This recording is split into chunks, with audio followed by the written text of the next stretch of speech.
వంశీ వినిపిస్తుందా?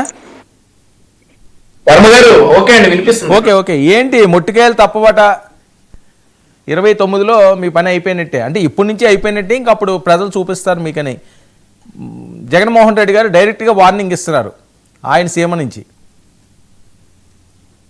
సార్, మీకు ప్యానెల్లో ఉన్న పెద్దలు అందరికీ, ప్రైమ్ 99 టీవీ వీక్షకులందరికీ కూడా good evening sir. Jaganmohan Reddy గారు ఇవాళ పులివెందుల్లో ఏమో మరి కడప పులివెందుల్లోనూ వెళ్ళి అక్కడ ఆయన ప్రయత్నం ఏంటంటే కనీసం కడపలో జరిగేటటువంటి స్థానిక సంస్థల ఎన్నికలు కావచ్చు, ఏ ఎన్నికల్లోనైనా, వచ్చే ఏ ఎన్నికల్లో అయినా కనీసం కడప జిల్లాలోనైనా డిపాజిట్ దక్కించుకోవాలనేటటువంటి ఒక తాపత్రయంతో ఆయన మా ప్రభుత్వం ఏర్పడిన 18 నెలల తర్వాత ఈ రోజు వచ్చేసి మీ పని అయిపోయిందని అంటా ఉన్నాడు. ఎలా సార్?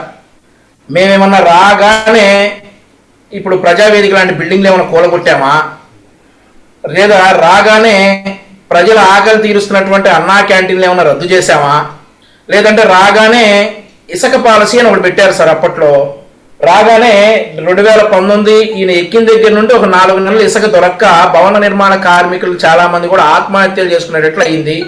ఆ పనులు ఏమైనా చేసామా, లేదంటే మేమేమన్నా రాగానే కక్ష సాధింపుల్లాగా మా కార్యకర్తలను రోడ్డు మీద నరికినట్లుగా వాళ్ళ కార్యకర్తలను ఏమైనా నరికామా, లేదంటే మేమేమైనా రాగానే కంపెనీలు తరిమేశామా?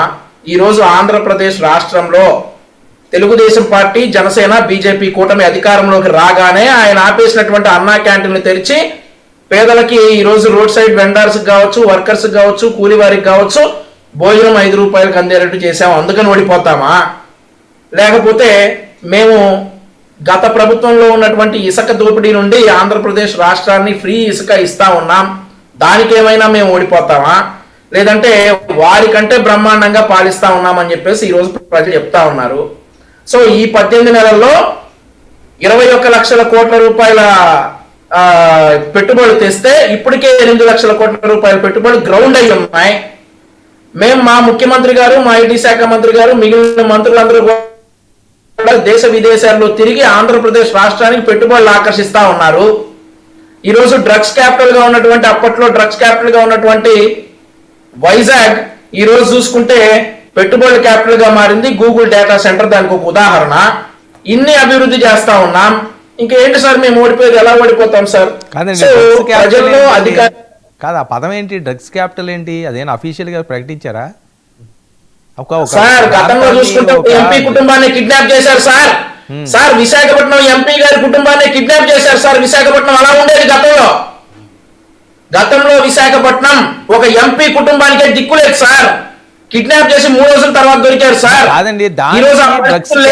ఈరోజు సేఫెస్ట్ సిటీ విశాఖపట్నం.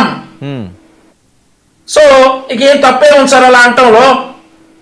అలాంటి సిటీని ఈరోజు ప్రపంచం విశాఖపట్నం వైపు చూసేలా చేశాం సార్.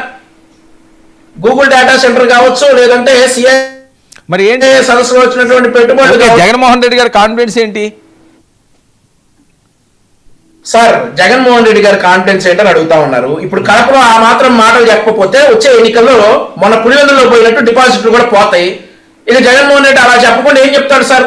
చచ్చా, మన పార్టీ ఇంకా దిగజారిపోతుంది, దయచేసి వెళ్ళిపోవద్దు, నన్ను నమ్మండి, ఏదో ఒకటి చేద్దాం, ఏదో ఒక రచన చేద్దాం, లాస్ట్ టైం బాబాయ్ని మళ్ళీ ఎందుకు నా నోటితో అనిపించడం, అలా ఏదో కుట్ర చేద్దాం, మళ్ళీ వద్దామని చెప్తాడా సార్? చెప్పడు కదా సార్. ఇట్లాంటి కబుర్లే చెప్తాడు సార్. ఇట్లాంటి కబుర్లు చెప్తాడు. 175 కబుర్లు ఇవన్నీ కూడా ఇట్లాంటి కబుర్లు చెప్తాడు. వాళ్ళ కార్యకర్తలు వెళ్ళిపోకుండా కాపాడుకోవడానికి ఆయన చేసేటటువంటి ప్రయత్నాలు. పులివెందులోనే డిపాజిట్ పోయింది కదా సార్. ఇక వచ్చే ఎన్నికల్లో అట్లీస్ట్ కడపలోనైనా రావాలనేది ఆయన ప్రయత్నం.